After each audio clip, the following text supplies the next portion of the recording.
Hello అందరికీ పట్టు శారీ మీద బ్లౌజు ఆల్టరేషన్ ఎలా చేయాలో చూపిస్తానని చెప్పాను కదా, ఈ వీడియోలో చూసేయండి. మీకు ఆల్రెడీ షార్ట్ వీడియోలో అయితే దీని గురించి ఇన్ఫర్మేషన్ అయితే చెప్పాను. ఇంక ఈ బ్లౌజు ఎందుకు పనికి రాలేదు, దీన్ని మళ్ళీ రీమోడల్ చేసుకోవాలి అనుకుంటున్నానని. దానికోసం ఫస్ట్ ఈ బ్లౌజ్ పూర్తిగా రిమూవ్ చేసేస్తున్నాను.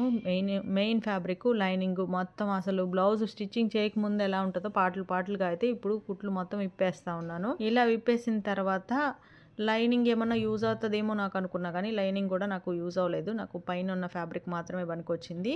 శారీ తీసుకెళ్ళి సేమ్ కలరు బ్లౌజ్ పీస్ అయితే కొనుక్కొచ్చాను. రా సిల్క్ క్లాత్ అయితే తీసుకున్నాను ఈసారి. అదైతే కొంచెం స్టిఫ్గా ఉంటుందని చెప్పి, ఎప్పుడు కూడా పట్టు శారీస్లో వచ్చే బ్లౌజులకి వర్క్ అయితే వేయించకూడదని నాకు తర్వాత అర్థమైంది.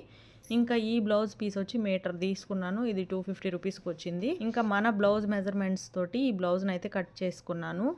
ఒకటేంటంటే బ్యాక్ పార్ట్ నెక్ అయితే కట్ చేయకూడదు. ఆ తర్వాత ఇప్పుడు ఈ బ్యాక్ నెక్కి వర్క్ ఉంది కదా, దీనికి ఒక 1/2 ఇంచు కిందకి ఇలా లైన్ లాగా మార్క్ చేసుకొని కట్ చేసేసుకోవాలి.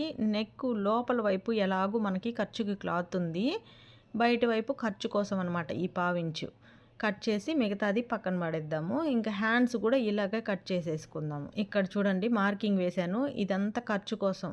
మనం ఇలా ఎక్స్ట్రా తీసుకొని ఫోల్డ్ చేసి కుట్టుకునే దానికోసం అనమాట. ఇంకా హ్యాండ్స్కి కింద కూడా స్ట్రైట్గా క్రాస్ లేకుండా కట్ చేసుకోవాలి. ఫస్ట్ హ్యాండ్స్ కుట్టుకుందాము. ఫస్ట్ ఏంటంటే లైనింగు కట్ చేయలేదు, అసలు లైనింగే టచ్ అవ్వలేదు. ఇప్పుడు వర్క్ వేసిన పీస్లు ఏవైతే ఉన్నాయో అవి మనం కొనుక్కొచ్చిన బ్లౌజ్ పీస్కి అటాచ్ చేసుకోవాలి. లాస్ట్లో లైనింగ్ వేసి బ్లౌజ్ కుట్టేసుకోవాలి. ఇప్పుడు అటాచ్ చేసుకునేటప్పుడు ఏంటంటే ఇదిగోండి ఇక్కడ చూడండి, హ్యాండ్కి మిడిల్ ఏదైతే ఉందో ఈ వర్క్ ఉన్న క్లాత్కి మిడిల్ ఏదైతే ఉందో చూసుకొని కరెక్ట్గా ప్లేస్ చేసి అన్ని వైపులా గుండు పిన్నులు అయితే పెట్టుకొని కుట్టేస్తున్నాను నేను. ఇలా కింద వైపు ఏంటంటే నేను బ్లాక్ కలర్ పైపింగ్ వేద్దాం అనుకున్నాను, అందుకని పైన పెట్టేసి కుట్టేశాను ఏం ఫోల్డ్ చేయకుండా. ఇంకా చుట్టుపక్కల ఇలాగా ఫోల్డ్ చేసి కుట్టాను. ఈ ఫోల్డ్ చేసిన కుట్టు కూడా కనిపించకుండా లాస్ట్లో నేను థ్రెడ్ తోటి అయితే గొలుసు కుట్లాగా వేద్దాం అనుకుంటున్నా. ఎందుకంటే కింద ఈ వర్క్లో కూడా బ్లాక్ థ్రెడ్ తోటి గొలుసు కుట్టు ఉంది మీరు గమనించినట్లయితే. ఇంకా కింద వైపు మటుకు ఎక్స్ట్రా ఖర్చు మొత్తం నీట్గా కట్ చేశాను, ఎగుడు దిగుడుగా లేకుండా. హ్యాండ్ పని అయితే అయిపోయింది, 2 హ్యాండ్స్ అలాగే కట్ చేసేసుకున్నాను. ఇంకా బ్యాక్ పార్ట్ చూడండి, నెక్ కట్ చేయలేదు కదా, మిడిల్లో ఫోల్డింగ్ మీద ఒక కట్ పెట్టుకొని 2.5 ఇంచు మనం తీసుకుంటాం కదా నెక్ విడ్త్, అక్కడ కూడా 2 వైపులా కట్స్ పెట్టుకొని మనం కట్ చేసిన పీస్ని పర్ఫెక్ట్గా ముడతలు రాకుండా ప్లేస్ చేసుకోవాలి. ఇది మెయిన్ ఇంపార్టెంట్. అలా ప్లేస్ చేసుకొని చుట్టూరా పిన్స్ పెట్టేసుకుంటే కదలకుండా ఉంటుంది.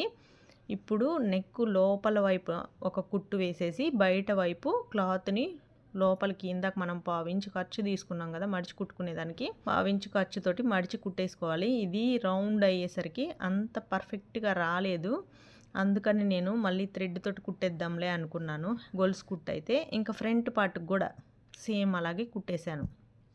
ఇది కుట్టడం పూర్తయిపోయాక ఇలాగా బ్లాక్ థ్రెడ్, ఇది మిషన్ థ్రెడ్డే, వేరే సపరేట్ దేని తీసుకోలేదు, మనం మిషన్ కుట్టేదానికి యూజ్ చేస్తాం కదా, ఆ థ్రెడ్డే 2 మడతల మీద గొలుసు కుట్టు అయితే కుట్టేశాను. ఏ కుట్టు అయితే మనం మడిచి కుట్టామే దాని మీద కుట్టు కనిపించకుండా కొన్ని కరెక్ట్గా ఎగుడు దిగుడుగా వచ్చాయి అక్కడక్కడ, అవన్నీ కనిపించకుండా కవర్ చేసేదానికి అనమాట.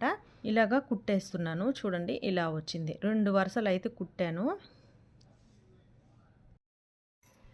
ఇవన్నీ కుట్టడం పూర్తి అయిపోయాక అప్పుడు లైనింగ్ వేసి బ్లౌజ్ అయితే కుట్టేశాను. మొత్తానికి నెక్కి అయితే థ్రెడ్ పైపింగ్ వేశాను. ఇక్కడ చూడండి, ఇవి నేను చేత్తో కుట్టినవి 2 వరుసలు. ఇంకా ఫ్రేమ్ వేసి కనుక కుట్టుంటే ఇంకా బాగా పర్ఫెక్ట్గా వచ్చేయేమో, నేను డైరెక్ట్గా చేత్తో కుట్టేశాను, అయినా పర్లేదు. ఇంకపోతే బ్లౌజ్కి వెనకాల వైపు టస్సెల్స్ కూడా కుట్టేశాను. ఇంకా నడుం దగ్గర కూడా హెమ్మింగ్ పని లేకుండా ఇక్కడ కూడా బ్లాక్ కలరు థ్రెడ్ పైపింగ్ అయితే వేసాను. ఇంకా టసిల్స్కి ఇలాగా బ్లాక్ కలరు గోల్డ్ కలర్ వచ్చేలాగా వేశాను, ఎందుకంటే బ్లౌజ్ అంతా గ్రీన్ ఉంది కదా అని. హ్యాండ్స్కి కూడా చెప్పాను కదా పైన మనం ఫోల్డ్ చేసి కుట్టిన దాని మీద కుట్టు కనపడకుండా కుట్టామని. ఇప్పుడు లోపల మనకి బ్లాక్ కలర్ దాంతో ఆల్రెడీ వాళ్ళు వర్క్ వేసి ఉన్నారు కదా, అందుకని మ్యాచ్ అయిపోయింది, ఏం డిఫరెన్స్ తెలియలేదు. హ్యాండ్స్కి వచ్చేసి ఇన్విజిబుల్ పైపింగ్ అయితే వేశాను. మొత్తానికి ఒక రోజంతా పట్టింది అనుకోండి, ఇంట్లో పనులన్నీ చేసుకొని ఖాళీ టైంలో ఒక రోజంతా ఒక బ్లౌజ్ కుట్లు విప్పేయడం కానీ కుట్టడం కానీ అంతా ఒక రోజు దీనికోసమే స్పెండ్ చేస్తే మళ్ళీ మనకి యూస్ చేసుకోవడానికి పనికొచ్చింది ఈ బ్లౌజు.